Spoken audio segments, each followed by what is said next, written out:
house of games. Rise up, stand the price, the loss of legs. My occupation, in essence, not complacent. Block the banquet, stop the computation. I'ma make the coda, fools just wanna make the quota. They can't rock around here, they need baking soda. This a hydra, no way they taking over. Lay them below the basement with snakes and cobras. This is Shawn Crystal. Catch the Inkpulp podcast on PharcydeTV Wednesdays at noon Pacific time, 3 o'clock Eastern time. Come hang. Peace. This is the Inkpulp podcast. This is the Inkpulp podcast. Comics, hip hop, life.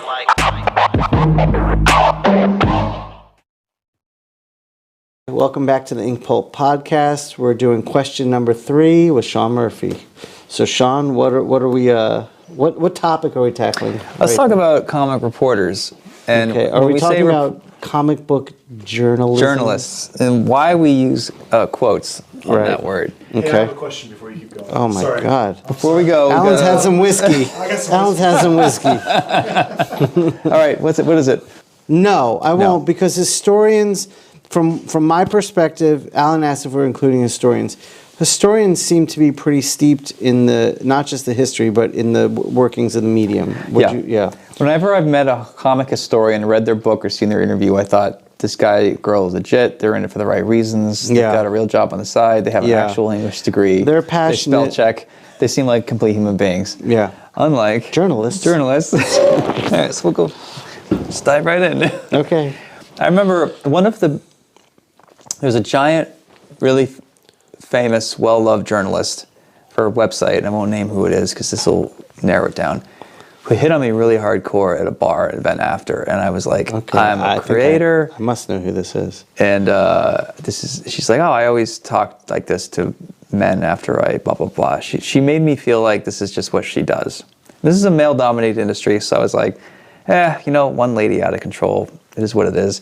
And, if you're hit on like that as a man, it's like, just take it as a compliment. It's not, right. There's no threat. So I brushed it off. It still annoys me, but that she's seen as this great reporter, and I know this about her, whatever. And the second one is another female reporter who had a fiancé or husband who was a drunken jackass who would show up to these events and beg people for work to the point where it was really fucking awkward. And a lot of other famous writer friends of mine would tell me after, like, I like her, but like this guy she's seeing, like, what the hell is this? And everyone's trashed. And she said once in a podcast or an article on a big comic website, she likes the comics as kind of like a big open door thing. It's like anyone can go to any of these parties and meet their heroes, and isn't it nice that we can play nice with each other and this and that. And I would push back on that and go, I don't like that anybody can get in. I think there's a lot of douchebags getting in, a lot of untalented people. I think, and this might go back to the last episode, one of the problems I have is when you and I were coming up, you had to fight and work and push and drive to get in. Yeah. There was no just get in. And then it became very easy. Yeah. Because you had so many followers on social media. And that also I have to cage the last episode with, I'm coming from that perspective too. So like, I remember I tweeted once a long time ago, I just was angry and I was like, I see a lot of people cashing checks without paying dues. Yeah. And I was like, I remember that tweet. Yeah. Awesome. And someone responded like, who cares? Like, why do you have to pay dues? And it was just like, oh, well, if you have to ask that question, then I guess we're just different-minded human beings. Yeah, don't even engage that person. Right, so I didn't. But I think that mentality is pervasive in journalism. Yeah.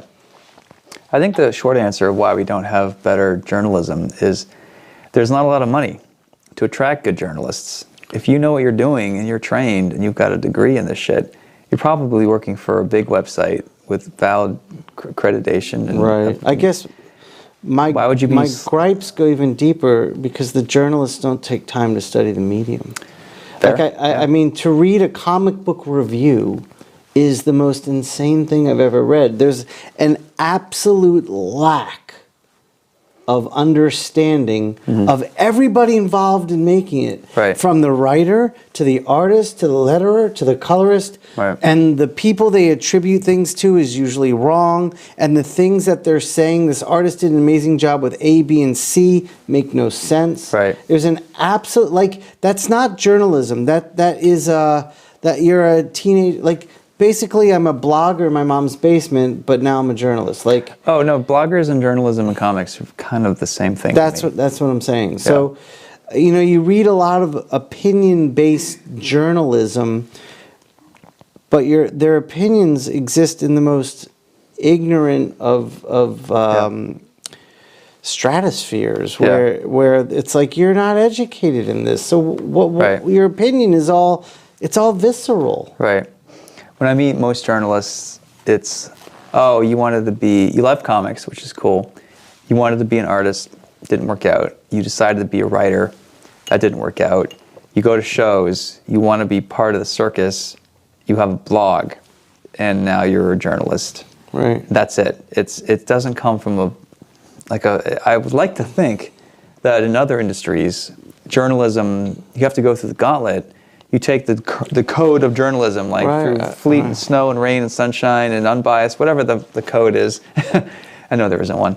I just imagine, and I'm romanticizing it, that's what journalists have to try to do to be fair. Right. And I know that, we're in a time when we all hate journalists on CNN and Fox. And I mean, the media is becoming more and more just opinions, and journalism itself. Like, this could probably extend beyond comics. Yeah. But there's. I think comics needs journalists who know the medium.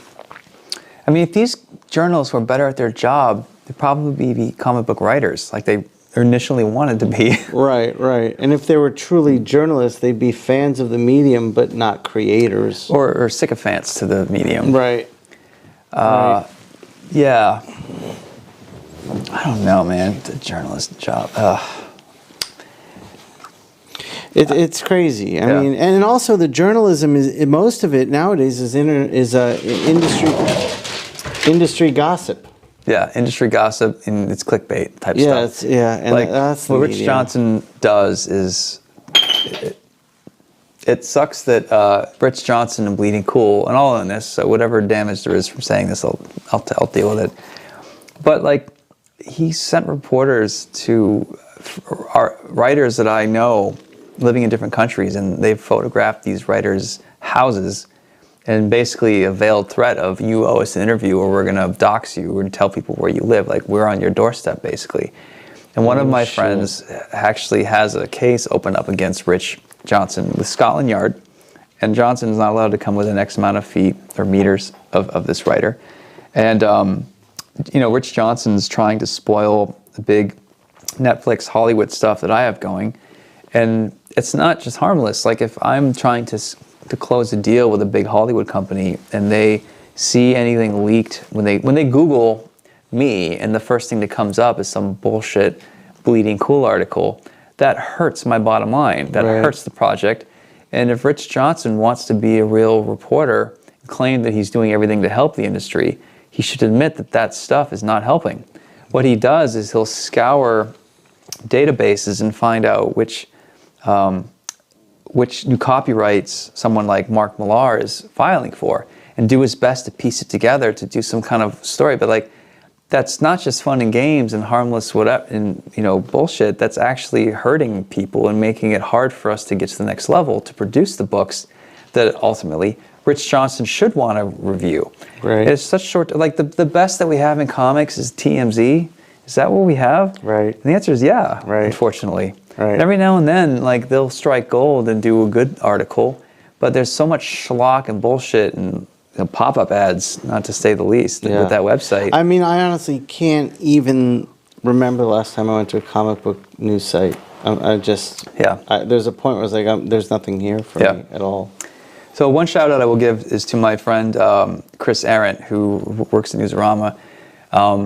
I did an interview once with a big writer, and I was at DC, And he asked me these questions, and I said, well, and I was being honest, and I said, well, you know, the book is late because I don't have a script, and the writer is not around, and he's going to give me the script when he's done, but I know the writer is doing X, Y, and Z, and like I haven't been given the script that I was promised.